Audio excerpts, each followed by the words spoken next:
আমরা প্রতিনিয়ত অনেক খেলা দেখি। খেলা দেখে যতটা সহজ মনে করি, আসলে খেলাটা কি অত সহজ? নিজেরা যখন খেলতে যাই তখন কত না ভুল ত্রুটি থাকে। আর ভুলের ভিতরেও অনেক রকম মন্তব্য উঠে আসে। আর এই যে খেলাগুলো খেলছি, সেই শখের বশেই খেলা করা। এখানে সিনিয়র জুনিয়র খেলাটা হলেও এখানে জুনিয়ররা কিন্তু যে খেলাটা খেলতে চাইলো সেটা কিন্তু পারছে না। বড়দের কাছেই হেরে বসে থাকলো। আর শুধু এ পাশ ও পাশ খালি শটি কাদামাটি। এই মাঠে কতই বা ভালো খেলা করা যায়, সেই খেলাটা তারপরেও ভালো খেলার চেষ্টা করছে সবাই। দেখেন এইখানে প্রচুর পরিমাণে যেখানে আমরা বল পাই সেখানে সব এক জায়গায় হয়েই খেলা করছি।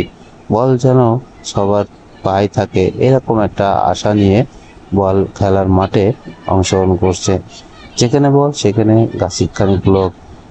এমন অবস্থা খেলা করলে আসলে কত বা খেলাই করা যায়। গোলের কাছে বল চলে আসলো, গোলের শটও হয়ে গেল। এদিকে আমরা কিন্তু ভালো খেলাই উপভোগ করতে পারলাম না। শুধু এ পাশ আর ও পাশ বারোবারই যা সার। এমনভাবে খেলা করলে কত ভালো লাগে আপনার মন্তব্যে বলে যাবেন। ধন্যবাদ সবাইকে। আল্লাহ হাফেজ।